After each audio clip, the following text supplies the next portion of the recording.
안녕하세요. 생명의 상 오늘 예레미야서 마지막 강의 오신 여러분 주님의 이름으로 환영하고 축복합니다. 오늘 이 시간 기도하고 함께 강의에 임하도록 하겠습니다. 아버지 하나님 감사합니다.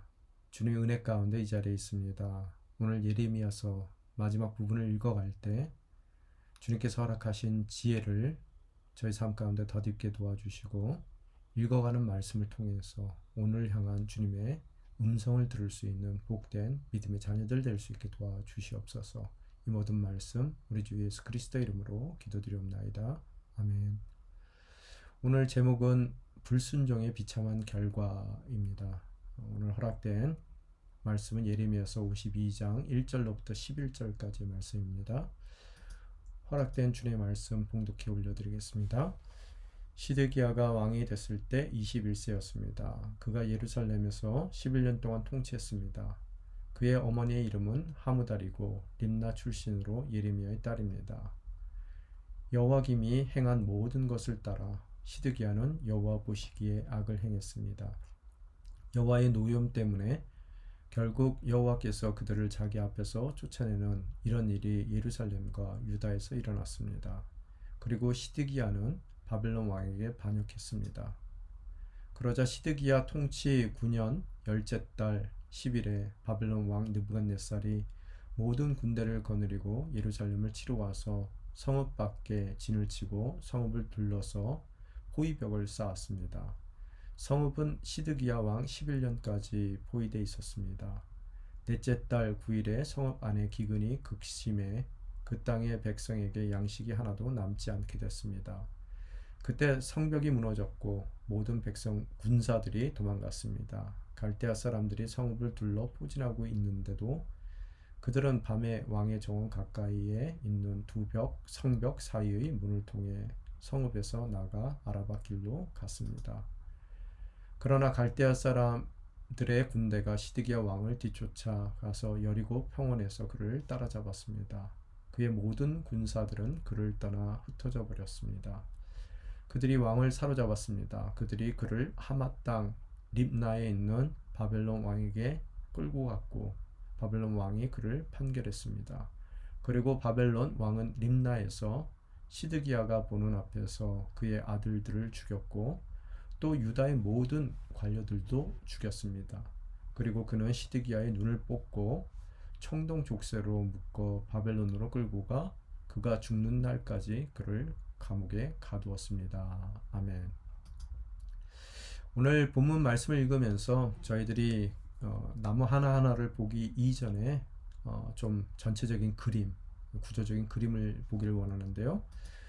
지난 시간에 나눈 것과 같이 46장서부터 51장의 내용은 유다 왕국, 유다의 주변의 왕국에 대한 예언의 말씀이다라고 설명해 드렸습니다. 특별히 지난 시간에 읽었던 50장과 또 51장의 내용, 이 마지막 부분의 내용은 많은 주변 국가 중에서도 그들을 심판하는 도구로 사용되었던 바벨론에 대한 심판의 내용들을 다루게 됩니다.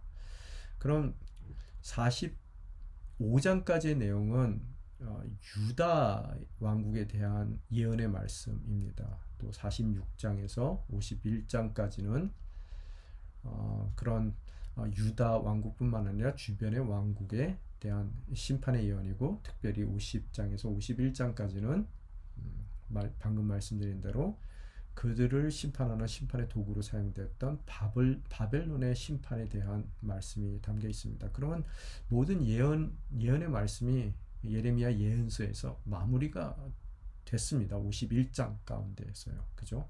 그런데 왜 52장이 필요하냐는 거예요.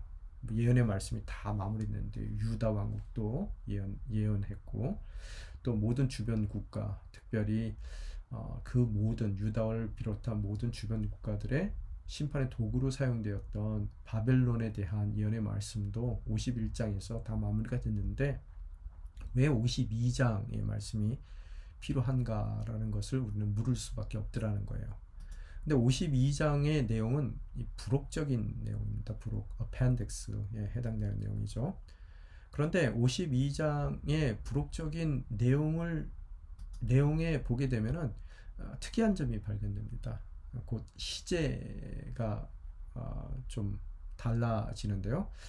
51장까지의 모든 시제의 내용은 아무래도 예언이기 때문에 앞으로의 일들에 성취될 일에 대해서 선포하는 거기 때문에 미래의 시제가 많이 쓰여져 있어요. 그래서 뭐 계속해서 보면 I will, 그죠? 미래 조동사 will을 써서 내가 그렇게 할 것이다, 그렇게 할 것이다 하고 미래형으로 서술이 되어 있는데 부록인 52장에 보면은 갑자기 모든 서술의 텐스가 이 시제가 바뀝니다. 과거형 서술로 나오게 되더라는 거예요. 그 이유가 뭘까라고 봤을 때 부록은 이미 성취될 것이다 라고 주신 예언의 말씀이 이미 이루어진 시점에서 부록이 쓰여졌던 것 같아요. 달리 말하면 51장까지의 내용이 써졌을 시기와 부록으로 주어진 52장이 써졌을 때의 그 시기가 좀 많이 다르더라는 거예요. 그래서 52장까지는 앞으로 주어질 심판에 대한 예언으로 유다가 망하기 전에 쓰여졌던 것 같고요. 52장은 유다가 망한 이후에 이 모든 이 심판의 성취 내용을 과거로 바라보는 그 입장 가운데서 아마 바벨론에 끌려갔던 포로들에게 쓰여진 말씀이 아닐까라는 생각이 듭니다. 그래서 과거형 서술을 봤을 때 52장 어펜덱스로 주어진 52장에 모든 예언의 말씀이 이미 성취된 이 과거의 사건으로 말씀하는 것으로서 이렇게 될 것이다 라고 선포했던 모든 예언이 100% 성취되었음을 강조하는 그런 이 예레미야의 의도를 우리들이 바라보게 됩니다. 왜 이 모든 일이 성취됐다라고 과거형으로 서술하며 성취된 것을 강조할까요? 부록의 목적이 뭐냐는 거예요. 이 부록의 목적은 항상 우리가 살고 있는 오늘은 이미 already와 not yet, 아직까지 일어날 미래의 일의 그 중간을 살고 있는 것이 우리의 오늘입니다. 이 얘기는 뭐냐면요, 예언이 선포될 때 아직 일어나지 않는 과거에 대한 예언이 선포가 되는 거지만 항상 그 예언이 정말 우리 삶 가운데 반드시 일어난다는 것은 이미 일어난 사건에 기초해서 우리가 확신을 가질 수 있다는 거예요.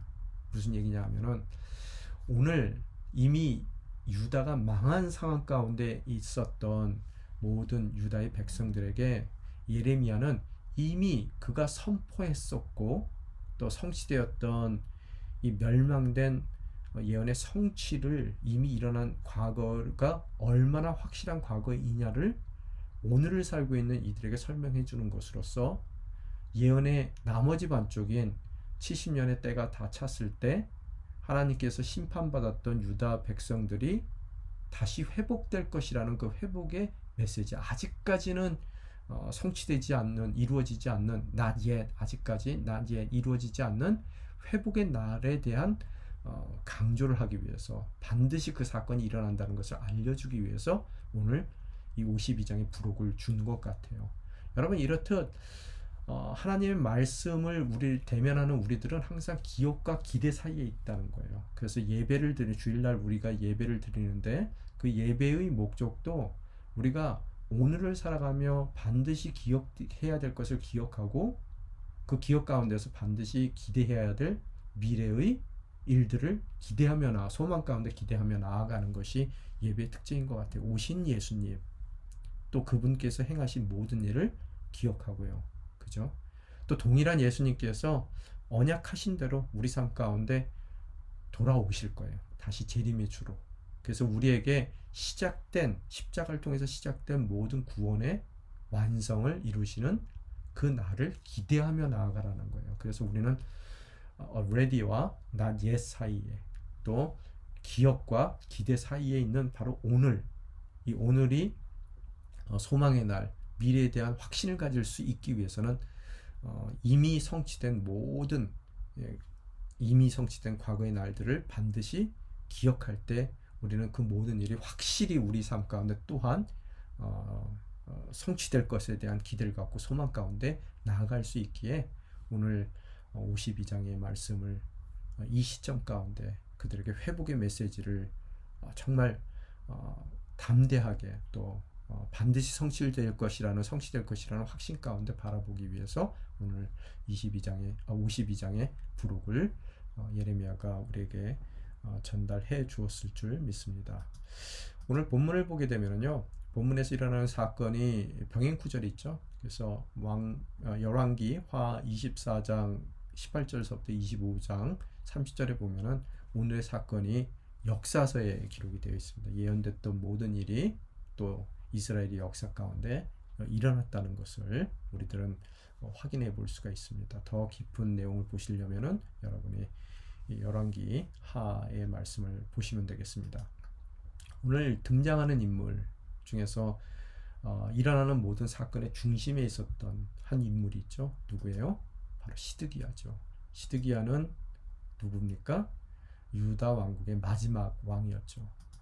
그를 알기 위해서는 우리가 조금 그 이전의 왕들에 대한 이해가 있어야 될 것 같아요.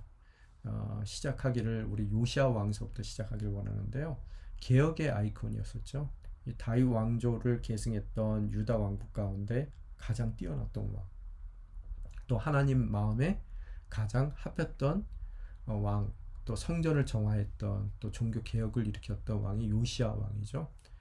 그가 하나님께 칭찬을 들었던 왕인데 당시에 바벨론이 막 북쪽에서 가장 강한 강대국으로 성장하고 있었습니다. 반면 아시리아가 위축되고 있었어요. 그래서 당시에 요시야 왕 당시에 이 아시리아를 바벨론이 침공합니다. 그런데 이 아랫동네 남쪽에 있었던 애굽, 또 다른 강대국이죠. 그 당시에 가장 초강대국인 애굽이 바로 느고라는 그런 왕이 집권하고 있었는데 굉장히 르네상스적인 그런 바로 왕이었습니다. 그래서 굉장히 융숭했던 시대를 그들도 살고 있었는데 가만히 북쪽에 돌아가는 상황을 보니까 아시리아가 점점 약화돼서 거의 바벨론에게 멸망당하게 생겼더라는 거예요. 그래서 바벨론이 가장 초강대국으로 자리매김을 한다면 훗날 이 애굽에게 위협이 될 거라는 것을 바로 누구 감지합니다. 그래서 아시리아가 멸망당하지 않도록 그가 군대를 일으켜 아시리아를 돕기 위해 북쪽으로 올라갑니다. 그런데 이 애굽과 북쪽에 그 아시리아가 있는 지역 사이에 누가 있습니까? 바로 이 남왕국 유다가 있는 거예요. 그래서 옛날에 우리가 보면은 임진왜란도 마찬가지죠. 일본 사람들이 대륙을 침략하기 위해서 난 너네들 침략하려는 것이 아니라 길을 내라 라고 했을 때 우리가 길을 내주지 않죠. 청일전쟁 때도 마찬가지고요. 그죠? 그런 식으로 바로 누구가 유다의 요시야 왕에게 길을 내라라고 얘기합니다. 그런데 요시야가 하나님께 물어보지도 않고 이 전쟁터에 나갑니다. 나가 쓰더라는 거예요. 그게 갈기미스 전투인데요. 거기에서 불행하게 이 개혁의 아이콘이었던 요시야가 한 병사가 쏜 화살에 맞아 사망하는 사건이 일어나게 되더라는 거예요. 그래서 요시야가 정말 이 영적인 인물이 급작스럽게 죽는 바람에 신하들이 그의 아들, 네 번째 아들인 요아하스를 왕으로 급하게 세웁니다. 아버지가 이 바로 느고에게 의해서 죽임을 당했기 때문에 여호아하스는 그 뒤를 이은 여호아하스는 당연히 어떻게 했어요? 성향으로 반애굽적이겠죠. 아버지 원수를 갖고자 하는 마음이 있지 않겠습니까? 그래서 그는 반애굽적이었고 반애굽적인 여호아하스를 바로 느고가 가만히 내버려 둘 리가 없죠.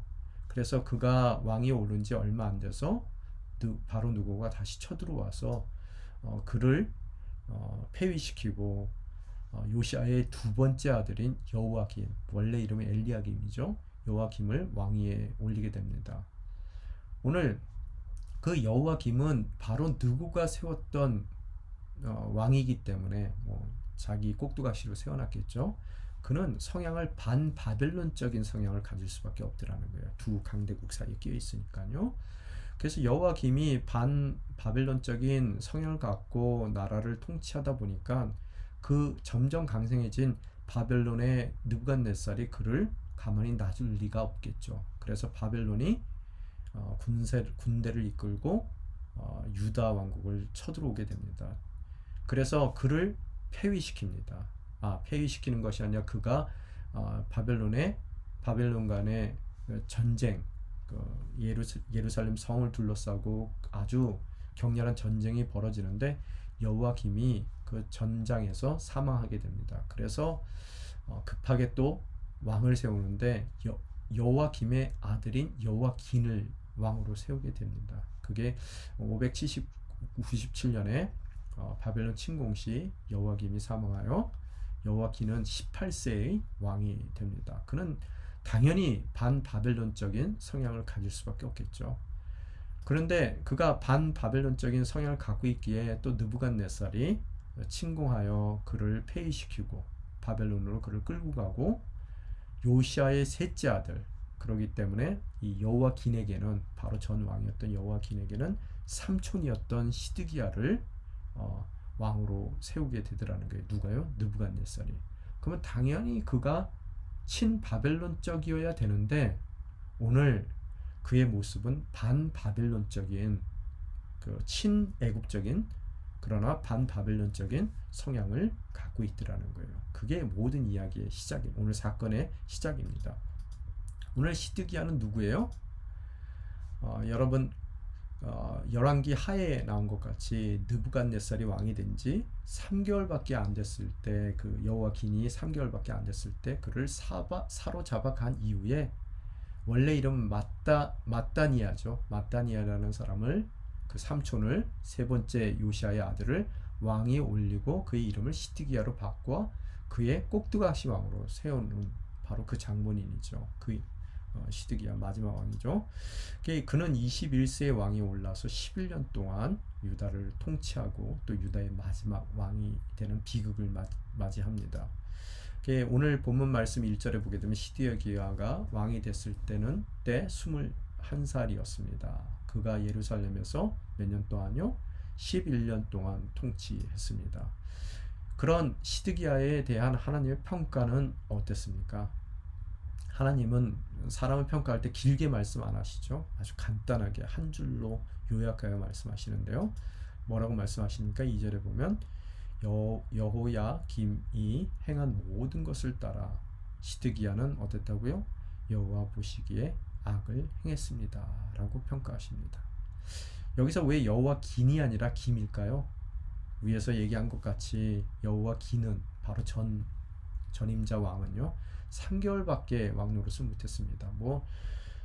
한 것이 없어요. 그래서 비교할 대상이 못 되는 것 같고요. 그 전에 자기의 동생이었던 여호와김은 여호와 보시기에 악한 왕이었는데, 시드기야 역시 그와 동일하게 여호와 보시기에 악한 왕으로 하나님께서 평가하십니다. 오늘 이 1절에서 2절에 보면은 시드기야를 소개하면서 또한 그가 어떻게 철저하게 실패한 인물이 되는지를 오늘 일어나는 사건, 앞으로 펼쳐지는 사건을 통해서 상세하게 우리에게 보여주십니다. 왕으로서도 실패했고요. 그는 또 아버지로서 실패했고, 또 왕과 아버지 이전에 한 사람으로서, 한 인간으로서도 그가 철저하게 실패한 인생을 살게 됩니다.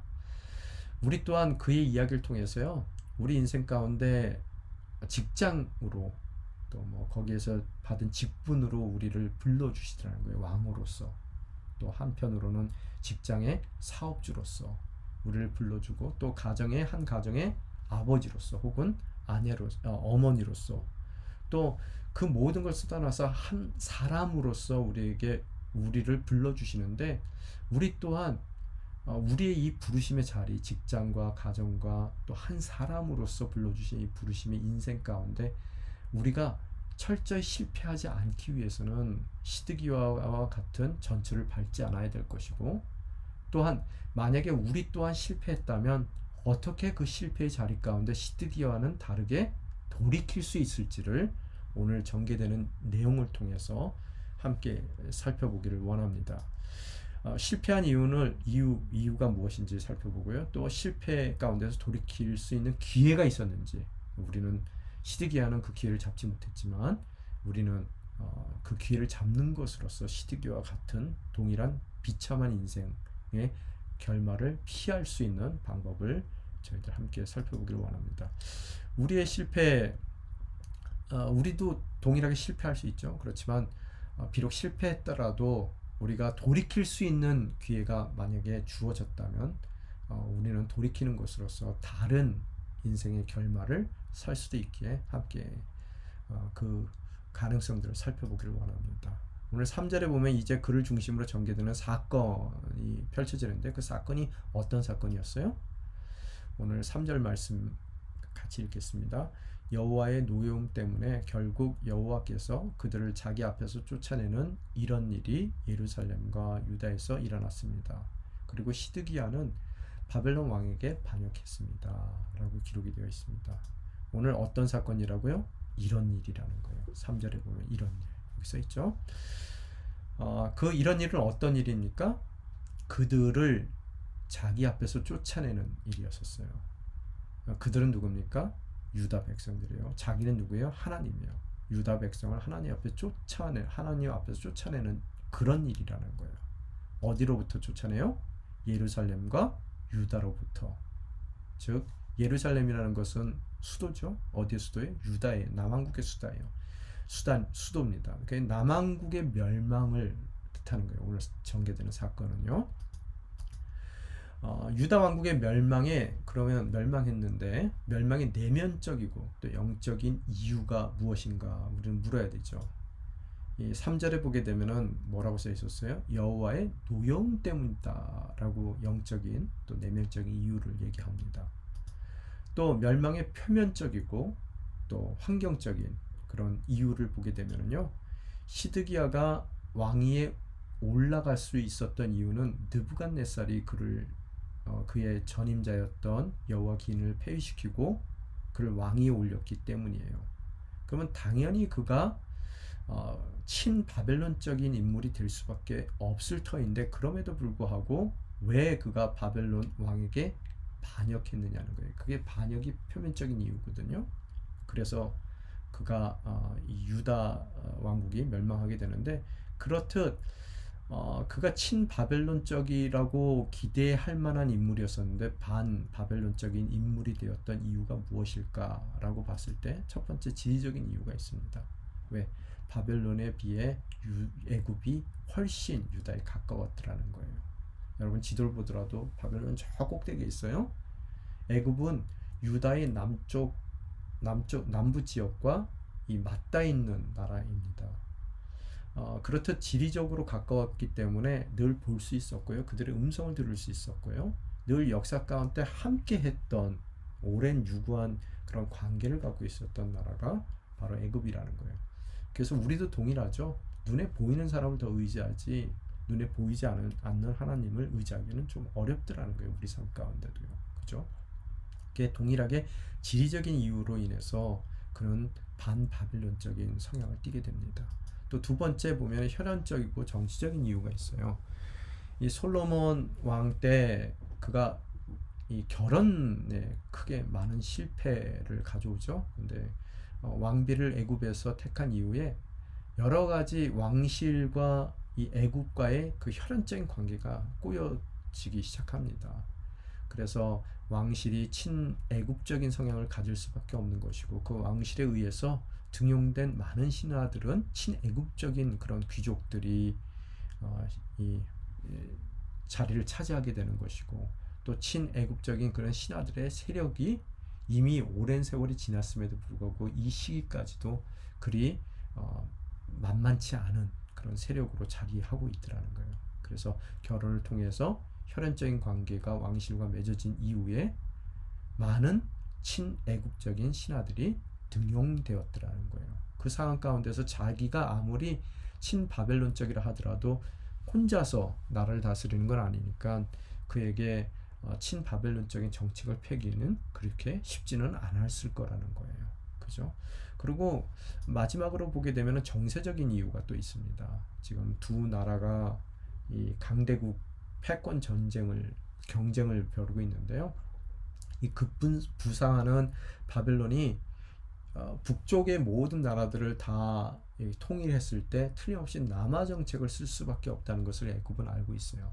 그럼 남쪽으로 내려오면은 누구와 대면할 수밖에 없어요. 자신들과 바벨론이 부딪힐 수밖에 없는 상황이라는 것을 알기에 그는 어떻게 하든 유다 또 기타 다른 나라들 그 사이에 있는 나라들을 회유해서 그들이 방파제 역할을 해주기를 원했을 수 있을 거라는 거예요. 회유를 틀림없이 했을 거라는 겁니다.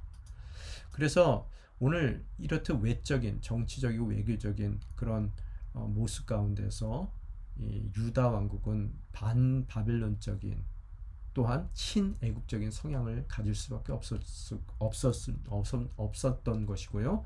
그들의 그런 성향은 조공을 거절하는 바벨론에 늘 바쳤던 조공을 거절하는 것으로 표현되더라는 거예요. 우리나라도 역사에 보게 되면 중국의 큰 나라들에게 조공 바치는 걸 거절했을 때 어떻게 됩니까? 늘 30만 대군, 10만 대군 끌고 쳐들어오잖아요. 똑같은 일이 벌어지더라는 겁니다. 그런데 내적으로 봤을 때 오늘 이런 환경적인 문제도 있었어요. 그들이 생각하기에 그래 내가 그동안 내가 그 꼭두각시 왕 노릇했는데 그 정도 해줬으면 됐다.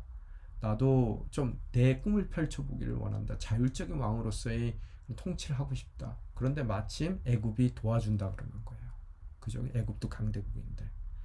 그래? 이것을 잘 이용해 보면은 외교적으로 이용해 보면은 나에게 물론 위험을 감수는 하지만 득이 있을 수도 있겠다. 그리고 그동안 바쳤던 조공 봐라.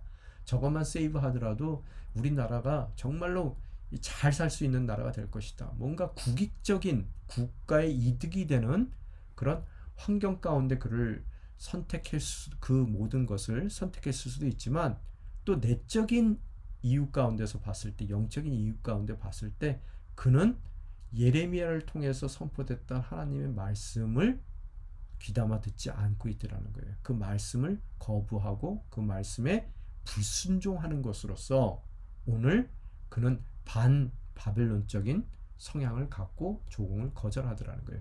예레미야가 뭐라고 얘기했습니까? 하나님께서 쓰시는 도구라고 바벨론을 표현했어요. 그러면서 바벨론에게 대적하지 마라. 그에게 항복하라. 그래야 너희들이 살 수 있다라는 것이 하나님의 메시지였어요. 그런데 그 메시지를 받아들이지 않고 그는 환경적인 득실을 따라 그 국익을 따라 개인적인 왕실의 이득을 따라 그는 조공을 거절하는 반바벨론적인 선택을 하게 되더라는 거예요. 우리의 항상 문제는 뭐냐면요. 이 판단 기준에 문제가 있더라는 거예요. 보통 우리가 판단했을 때 내가 뭔가 실패의 자리 가운데 왔을 때 내가 그게 이득이 될 줄 알았는데 이게 손해가 됐네 라고 잘못된 선택이 우리 실패의 이유라고 생각을 하거든요. 그죠? 그런데 항상 중요한 것은 세상은 그렇듯 이득과 손실을 기준으로 그 기준에 맞춰 선택하고 판단해 나가더라는 거예요. 그 외적인 모습이에요. 그래서 무엇가 나라의 이익이 되는 국익이 되는 건지 또 개인적으로 나에게 이익이 되는지를 기준 삼아 선택하는 것이 세상적인 판단의 기준입니다. 그런데 그런 외적이고 실익적인 기준보다 더 중요한 기준은요, 내적인 기준이고요, 영적인 기준이며 더 나아가서 윤리적인 기준이 있다는 거예요. 그게 아무리 이익이 되더라도 그것이 비윤리적이면 뭐예요? 그런 거예요.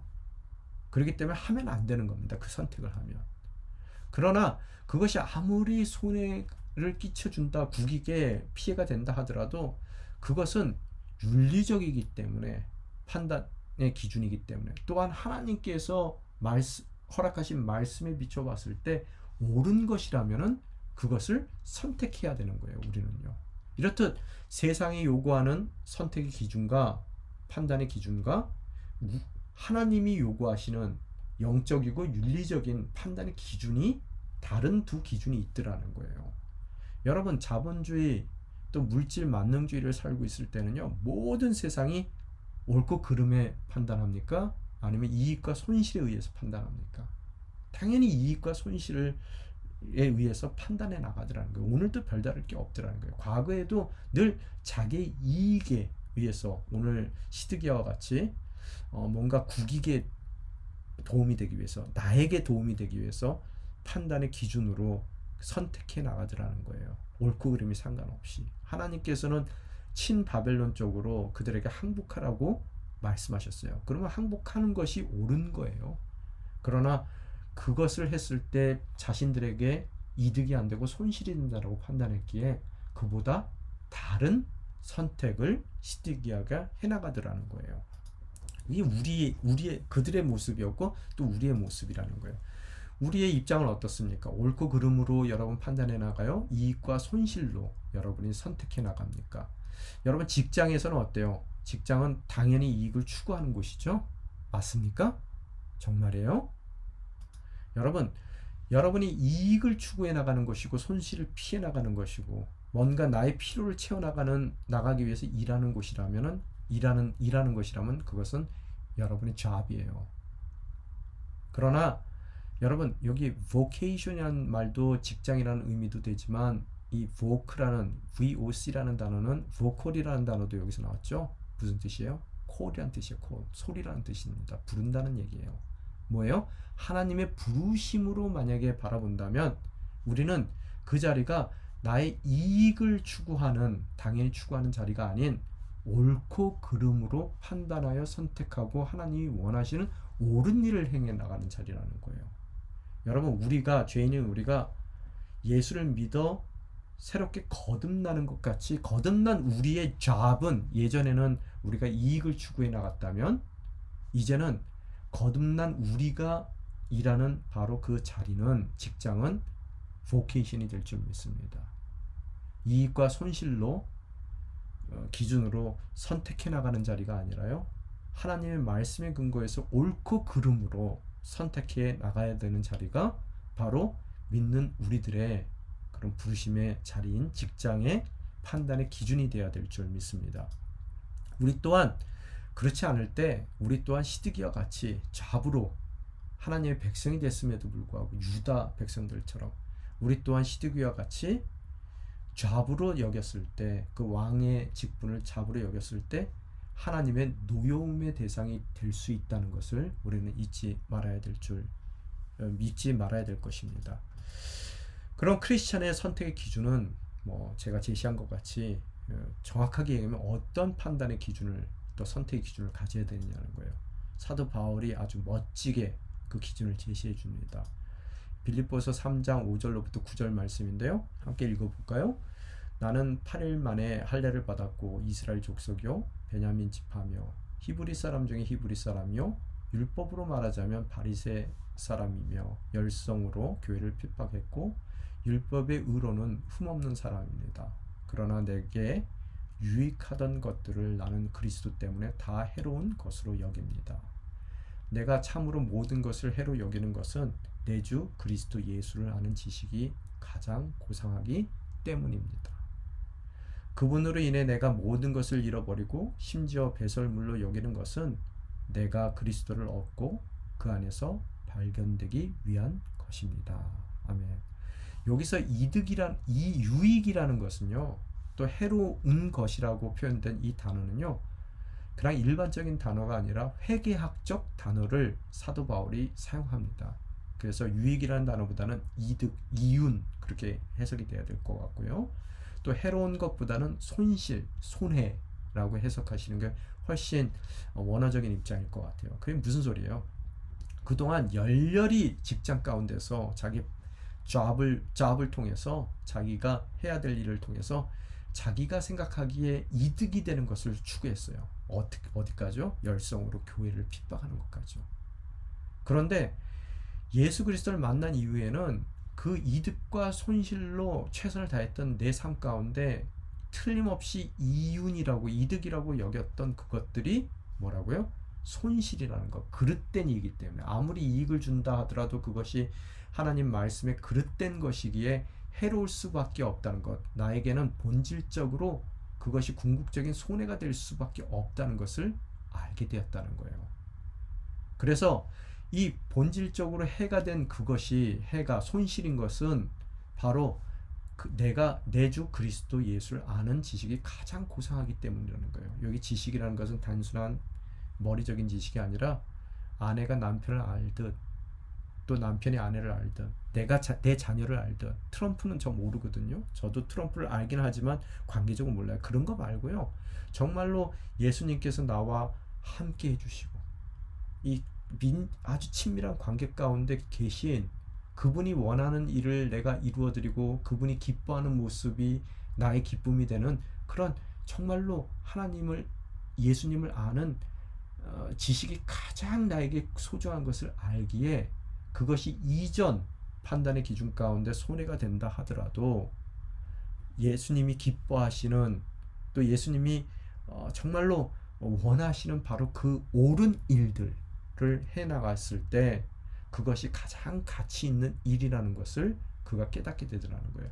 아무리 예전 판단의 기준 가운데 이득이 된다 하더라도 그것이 예수님의 마음을 아프게 하는 일이라면, 그게 그런 일이라면, 옳고 그름에서 하나님의 말씀 가운데 비춰봤을 때 그런 일이라면, 그것은 그가 어떻다고요? 잃어버리고 심지어 뭐로 여긴다고요? 배설물로 여기더라는 거예요.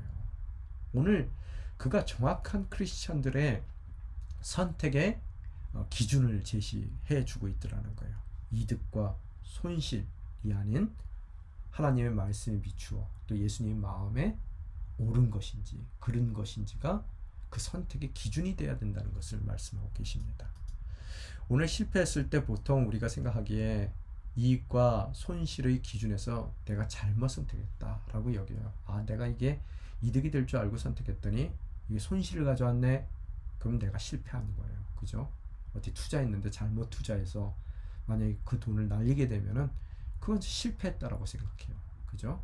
그래서 이익이 될 것으로 선택했는데 그것이 손실의 결과를 낳았을 때 실패했다라고 생각하고요. 사람들은 또 손실될 수도 있다라고 생각했는데 그것이 이익이 됐을 때는, 이익의 결과를 낳았을 때 다행이라고 생각해요. 그죠? 또 운이 좋았다라고 생각해요.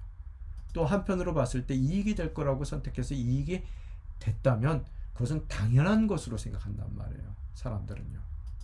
그런데 오늘 본문의 취지는요, 시드기야가 그런 이득이 될 거라고 생각했는데 손실의 결과를 갖고 왔기 때문에 실패했다라는 이야기를 하는 것이 아니라요, 그의 선택 기준 자체가 잘못된 선택이었고 잘못된 선택의 기준을 갖고 있기 때문에 그의 인생은 실패할 수밖에 없었다라는 것을 말씀하고 계시더라는 거예요. 여러분, 이 차이가 이해가 됩니까? 이득과 손실이라는 기준 가운데 이득될 줄 알았는데 손실이 돼서 그가 실패했다는 얘기를 하려는 게 아니에요. 그럼 뭐라고요?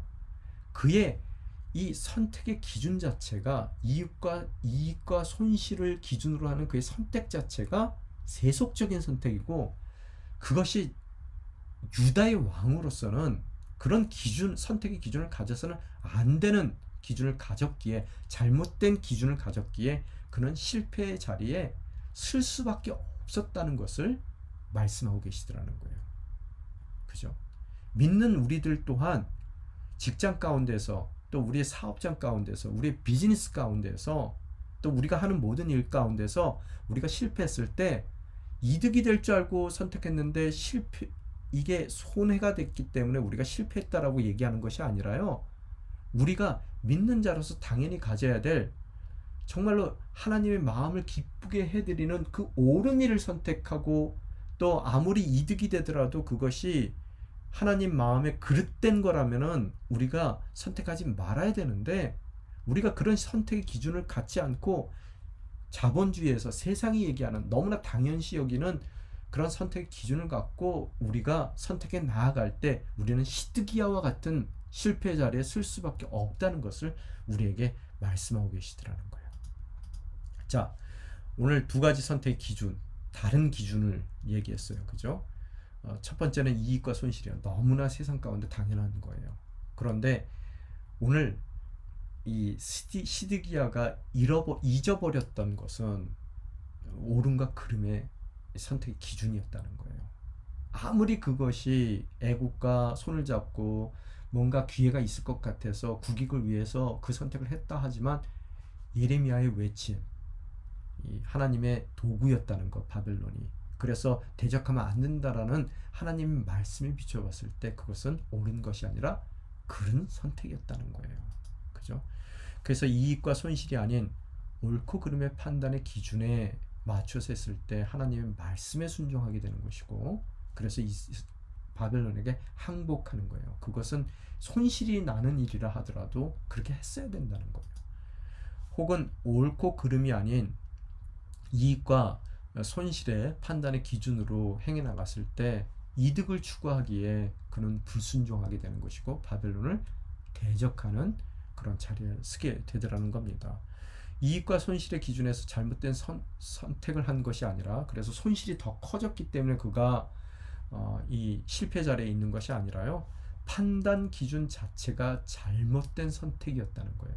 그래서 이득과 손실의 기준이 아닌 옳고 그름의 기준 가운데 서 있어야 되는데 그는 이익과 손실을 자신의 기준으로 삼는 바람에 실패 자리에 서게 될 수밖에 없었다라는 것을 말씀하십니다. 결국 판단 기준 자체가 잘못 선택되었기 때문에 시드기야는 스스로 멸망을 선택한 결과를 갖고 오게 됐다라는 것이 1절에서 3절까지의 말씀입니다. 그래서 3절에 뭐라고 써 있습니까? 결국 여호와께서 그들을 자기 앞에서 쫓아내는 이런 일이 예루살렘과 유다에서 일어났습니다 라고 표현합니다. 오늘 멸망에 대한 구체적인 묘사가 4절서부터 8절까지 나와요. 시드기야는 손익의 판단 기준으로 선택했는데 무작정 그가 선택했겠느냐는 거예요. 여러분, 투자가들은 무작정 하지 않습니다. 손해가 날까 이득이 날까 그들은 굉장히 신중하게 판단하고, 또한 그 판단이 섰을 때 그들은 최대한 노력을 해서 그 판단을 통해서 이익이 날 수 있도록 최대한 준비를 하더라는 거예요. 그죠? 시드기야도 그런 판단을 한 이후에 작정하고 준비했을 거예요. 어떻게 해요? 내적으로는 군비를 증강시키고 새로운 무기를 도입하고 많은 군대를 징집하고 철저한 준비를 했을 거예요. 외적으로는 어떻게 했어요? 자기를 도와줄 수 있는 애국, 또 기타 다른 나라, 이 이익을 공유하고 있는 그런 다른 나라와 함께 부지런히 외교 셔틀을 했을 거예요. 그래서 내적으로 안쪽으로 철저하게 준비했을 겁니다. 틀림없이.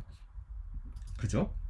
그럼에도 불구하고 모든 것을 잃어버리는데 단 1년 5개월밖에 걸리지 않더라는 거예요. 4절에서 7절 말씀 보면요, 시드기야 통치 9년 열째 달 10일 바벨론 왕 느부갓네살이 치러 와서 11년 넷째 달 9일에 성벽이 무너졌고, 쉽게 얘기하면 9년 10월 10일 날 쳐들어왔는데요. 그래서 포위를 하기 시작했는데 언제 망했다고요? 11년 4월 9일에 망했다는 거예요. 그러면은 합쳐서 어떻다고요? 1년 5개월 만에 그런 철저한 작정하고 준비했음에도 불구하고 모든 것을 잃어버리는 그런 철저한 실패 자리 가운데 그가 떨어지더라는 거예요. 이것이 이익과 손해에 근거한 하나님의 백성이, 또 하나님이 세우신 왕이 이익과 손해에 근거한 선택을 했을 때의 결과라는 거예요. 그죠? 이게 하나님의 가정 가운데 하나님이 세우신 가장이 이런 이익과 손해에 근거해서 선택했을 때의 결과가 될 수도 있다는 거예요. 또 그 직장의 사업장의 사업주로 하나님께서 기름 부어 세워주신 바로 그 사람이 이런 이익과 손해에 근거한 선택을 했을 때 결과가 바로 동일한 결과라는 것을 말씀하고 계시더라는 거예요. 오늘 1년 5개월간의 사건에 대해서 더 깊이 있게 저희들이 살펴보면요, 이 1년 5개월의 그 기간 동안 일어난 사건, 외적인 위협이 있었어요. 그래서 보면은 11년까지 어떻다고요? 완전히 포위되어 있었어요. 그 외적인 위협입니다. 그 내적인 위협이 뭐예요? 극심한 기근이 그들 가운데 일어나서 어떻다고요? 백성들에게 먹을 양식이 하나도 남지 않더라는 거예요. 항상 포위되면 그 안에는 굶주림과 전염병이 일어나더라는 거예요. 그죠? 그래서 성은 밖에서 안으로 무너지기보다는 안에서 밖으로 무너지죠. 이 1년 5개월 동안 그런 삶을 살더라는 거예요. 또한 관계적인 위험이 있었어요. 우리가 이 관계적 위협을 살펴보기 위해서 물어봐야 될 질문이 있는데요. 한번 생각해 봐야 될 질문이, 이런 어려운 상황 가운데서 어떻게 그들이 1년 5개월이나 포위 가운데, 기근 가운데 버틸 수 있었느냐는 거예요. 왜 그래요? 함께 싸우자고 했던 동맹국들이 있었기 때문이에요. 그렇게 믿었던 애굽이, 정말로 애굽이 별 말로 다 도와줄 거라고 철저히 약속했을 거예요. 그러나 오늘 1년 5개월 동안 버티고 있는 동안에 아무런 도움이 되지 못합니다. 1년 5개월 버틸 수 있었던 이유가, 아유, 다음 주에는 애굽에서 군대를 파견해 줄 거야. 그럼 해결될 거야. 일주일이 지났는데, 아우, 안 된대. 다음 달이면 될 거야. 그죠? 몇 달 후에는 틀림없이 그들이 우리를 와서 도와줄 거야. 그러면 이 모든 일이 해결될 거야. 여기서 한 가지 중요한 것. 버티는 1년 5개월 동안 그들은 포위되어 있었고, 외적으로, 내적으로 기근이 있어서 안쪽에서부터 무너지기 시작했는데, 그래도 계속해서 버틸 수 있었던 이유는 그런 관계적인 기대감 때문에 그들이 버틸 수 있었더라는 거예요. 오늘 여러분 또한 그런 위험에 노출되어 있느냐는 거예요. 그죠? 결과 어떻게 돼요? 그때 성벽이 무너지고 모든 군사들이 도망갔습니다. 시드기야 왕도 도망갔어요. 그러나 불행하게도 그는 붙잡히게 됩니다. 갈대아 사람들이 그를 쫓아와서요, 평원에서, 여리고 평원에서 그를 사로잡습니다. 잡히게 되더라는 거예요. 1년 5개월의 긴 시간, 시드기야는 뭘 했어야 돼요? 여러분, 애굽을 기다렸어요. 그러나 애굽은 돌아오지 않습니다. 누굴 기다렸어야 돼요? 밖은 다 포위돼 있고 안에서는 기근이 넘쳐나고, 또 기다렸던 이들은 안 오는 그 긴 1년 5개월의 시간을 그는 누구를 바라봤어야 되냐는 거예요. 사방으로 우겨싸움 당할 때 철저히 벌어진 이 절망의 상황 가운데 그는 정말로 그를 구원할 수 있는 하나님을 바라봤어야 되더라는 거예요. 오늘 여러분도 1년 5개월의 기간들을 보내고 있습니까? 행여 친구의 도움을 바라고 있어요? 친지들의 도움을 바라고 있습니까? 형제의 도움을 바라고 있어요? 오늘 여러분이 그 1년 5개월의 그 긴 기간 누굴 바라봤어야 돼요? 하나님을 바라봤어야 되더라는 거예요. 비참한 결말이 됩니다. 그 결말의 내용을 왕으로서, 그가 부르심 받은 그 직분으로서 철저한 비참한 결말을 얻게 되는데요. 다른 왕 앞에 끌려갑니다. 그래서 그 왕에게 심판받아요. 또한 자기가 보는 앞에서 자신의 모든 신하들이 죽음을 당하게 돼요. 이 왕으로서는 너무나 비참한 결말이죠. 그죠? 그래서 끌려갔습니다. 바벨론 왕 앞에요. 그리고 바벨론 왕이 그를, 왕인데 시드기야 왕을 판결했어요. 그리고 모든 관료들이 죽습니다. 아버지로서도 철저하게 실패하죠. 아들들의 죽음을 묵도할 수밖에 없어요. 아버지가요. 아무 도와줄 수 없는 속수무책의 상황 가운데. 성경에서 보게 되면 그가 21세의 왕이 올랐고요. 11년 동안 통치하다가 망했다라고 써 있습니다. 그럼 그의 나이가 몇 살이라고요? 지금 이 시간, 이 순간에 32살이에요. 32살이면 그 아들들이 몇 살일까요? 물론 그때는 결혼을 좀 일찍 했겠죠. 그렇지만 뭐 한둘을 낳은 건 아니에요. 뭐 10명 이상씩 낳았을 겁니다. 그러면 아마 그 아들 중에서는 지금 기껏 5살, 6살짜리들도 있었을 거예요. 그 모든 연약한, 눈에 넣어도 안 아플 아들들이 자기 눈앞에서 죽임을 당하는데 아무것도 해줄 수 없는 철저한 실패한 아버지의 모습을 우리는 발견하게 됩니다. 보는 앞에서 모든 아들들이 죽었어요. 또 왕으로서, 또 아버지도 아닌 한 남자로서, 인간으로서 어때요? 시드기야의 눈을 뽑고, 이제 더 이상 눈을 뽑는다는 얘기는 뭐예요? 그가 육신의 눈으로 바라봤던 마지막 장면은 아들들이 죽는 장면이에요. 얼마나 비참합니까? 이제 눈을 뽑고 머릿속에 박혀 마지막 그 잔상으로 남아있는 것은 아들의 죽는 모습이에요. 그죠? 또한 족쇄에 묶여 있어요. 청동으로 만든 족쇄. 이제는 그 고통과 그 절망과 그 자괴감에서 그는 도저히 어떻게 해요? 풀려날 수 없는, 자유할 수 없는 그런 묶인 인생으로 죽는 날까지 절망 가운데 가둬지더라는 거예요. 더 이상 아무것도 바라볼 수 없습니다. 그죠? 절망했어요. 그 인생 가운데 자기가 꿈꾸었던 자신의 꿈이 있었을 것이고 비전이 있었을 거예요. 그 모든 것을 다 못 보는 절망에 잃어버린 인생을 그가 살 수밖에 없게 됐더라는 거예요. 자, 시드기야는 하나님의 뜻이 분명히 무엇인지 알고 있었어요. 그죠? 몰래 와서 예레미야에게 하나님의 말씀이 뭐냐고 물어본 적도 있어요. 또한 예레미야에게 그 말을 아무도에게 전하지 말라라고 당부도 했었고요. 또 그가 친바벨론적인 발설을 했을 때 사람들의 미움을 사서 구덩이에 갇혔을 때 그를 꺼내서 시위대 장군의 집에 뜰에서 머물게 하는 것으로서 그에게 음식까지 주었던, 어느 정도의 하나님 말씀 가운데 저게 저 사람이 전하는 것이 하나님의 말씀이야라는 것을 알고 있었던 바로 시드기야라는 거예요. 그렇지만 그는 스스로 멸망의 자리를 선택해 나가더라는 겁니다. 그 선택의 기준이 뭐였었어요? 하나님 말씀의 옳고 그름이 아닌 세속적이고 세상적인 이익과 손해를 추구하는 그런 선택의 기준을 갖고 있었더라는 거예요. 여러분, 한 가지 꼭 알아야 되는 것이, 이 두 가지의 선택의 기준 가운데 한 가지 꼭 알아야 되는 것이, 항상 옳고 그름은 외롭더라는 거예요. 항상 외롭습니다. 여러분, 세상은요 옳고 그름으로 판단하지 않아요. 이것이 나에게 이익이 되느냐 아니냐의 판단이죠. 그래서 옳은 것을 선택했을 때 그것이 손해가 됐을 때 여러분 근처에 가지 않습니다. 그래서 옳은 것을 추구했을 때 옳은 것을 했다 하고 박수 쳐주질 않아요. 그렇기 때문에 옳은 것을 선택했을 때는 항상 외로울 수밖에 없어요. 각오하셔야 돼요. 또한 여러분이 만약에 이익을 추구했을 때는요, 이익을 통해서 이익이라는 기준으로 선택했을 때는요, 항상 그 이익을 같이 하는 사람들이 있거든요. 나도 이익을 보고자 하는 사람들이 있거든요. 그런 손짓하는 애굽들이 여러분 삶 가운데 있더라는 거예요. 믿는 자의 기준은 뭡니까?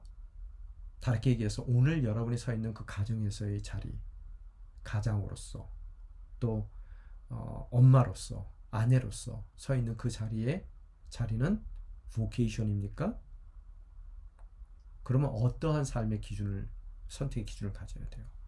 여러분 직장에서의 자리가 부장이든 과장이든 그 자리가 잡입니까? 아니면 하나님의 부르심의 자리인 vocation입니까? 오늘 사도 바울의 이야기를 다시 한번 나누기를 원합니다. 내게 유익하던 것들을 나는 그리스도 때문에 다 해로운 것으로 여깁니다. 이전에 이익이 돼서 선택했던 바로 그것들을 하나님의 말씀에 비추어서, 또 그리스도의 마음에 비추어서 그것이 옳지 않은 그릇된 것이라면 오히려 그것은 궁극적인 손해로 여깁니다. 이것이 우리의 신앙의 고백이 되어야 될 줄 믿습니다. 오늘 나의 선택의 기준은 어디 있느냐는 거예요. 행여 잘못된 선택의 결과로 오늘 그 비참한 1년 5개월의 긴 고난의 시간을 살고 있습니까? 우리의 돌이킴을 끝까지 기다려주시는 주님의 은혜를 바라봐야 돼요. 왜 1년 5개월 동안 그토록 힘들고 어려운 포위된 삶, 또 가뭄 가운데 흔들리는 삶, 아무리 기다려도 오지 않는 애굽을 간절히 기다리는 그런 그 기다림의 고통 가운데 우리를 내버려 주시냐는 거예요. 바로 그것은, 그 기간은 우리의 돌이킴을 허락하기 위한 주님의 은혜의 시간일 줄 믿습니다. 외적으로 포위되고 내적으로 가뭄이 있고 관계적으로 소외되고 외면당하고 또 잊혀진 우리의 상황 가운데 있다면 바로 그것이 은혜의 시간이라는 거예요. 지금 바로 이 순간 애굽을 바랄 것이 아니라 주님을 바라보아야 될 때일 줄 믿습니다. 때가 되면 돌이키지 않는 자를 반드시 심판하시는 하나님이십니다. 그 심판은 성취됐습니다. 왕으로서 나로 인해서 내 직장이, 내 사업장이 지금 어려운 가운데 처했습니까?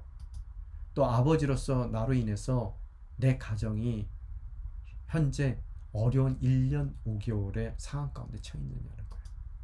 또 한 사람으로서 나로 인해서 나의 그 이기심과 또 잘못된 선택의 기준으로 인해서 꿈과 비전을 모두 잃어버린 절망적인 삶을 살고 있습니까? 이제 돌이킬 때일 줄 믿습니다. 심판이 명확하면 명확할수록 또 그 심판의 자리 가운데서 회복시켜 주시는 주님의 소망 또한 더욱 확실하게 우리 삶 가운데 다가오게 될 줄 믿습니다. 심판은 곧 회복에 대한 기대입니다. 온전히 성취된 심판을 바라볼 때 우리는 앞으로 허락하실 나머지 예언인 회복에 대한 예언을 능력을 기대하며 나아갈 줄 믿습니다. 눈이 뽑히고 저 총동사슬에 묶여 오늘 바벨론으로 끌려가고 있는 상황이라 하더라도 반드시 허락하실 회복의 날을 바라보며 소망 가운데 흔들리지 않고 이제는 모든 이익과 손실의 기준이 아닌 그 모든 것을 그리스도 예수를 아는 가장 고상한 지식으로 인해 해로 여기고 궁극적인 손실로 여기고 이제는 주님 마음에 합한 옳은 일, 또 주님의 말씀에 위배되는 그릇된 일을 버리고 그 옳은 일을 선택하는 복된 돌이킨 인생으로 회복된 기쁨을 누려나갈 수 있는 저와 여러분이 되시기를 주님의 이름으로 축원합니다. 함께 기도하겠습니다. 아버지 하나님 감사합니다. 오늘 허락하신 말씀을 통해 저희 삶을 시드기야를 통해 돌이켜 봅니다. 저희 삶 가운데서도 맡겨주신 사업장이 있고 직장이 있고 또 그 가정이 있고 또 나의 나됨이 있는데도 불구하고 믿는 자로서 잘못된 선택의 기준으로 세상의 기준으로 그동안 진정 주님이 원하시는 옳은 일이 아닌 그런 일을 선택하며 살았기에 오늘 1년 5개월의 그 참담한 기다림 가운데 신음하며 있습니다. 오늘 그 1년 5개월이 돌이킴의 시간일 줄 믿습니다. 오늘 우리가 돌이키기만 한다면 주님께서 진정한 회복을 허락해 주실 줄 믿습니다. 아무리 참담한 바벨론에 끌려간 삶의 현장 가운데 있다 하더라도 이제는 돌이켜 옳고 그름의 선택의 기준으로 불러주신 직장 가운데 또 불러주신 가정 가운데 또 불러주신 한 남자로서 한 여인으로서 나의 나됨 삶 가운데 주님이 원하시는 옳은 선택을 행해 나갈 수 있게 도와주이사 그것이 때로는 우리에게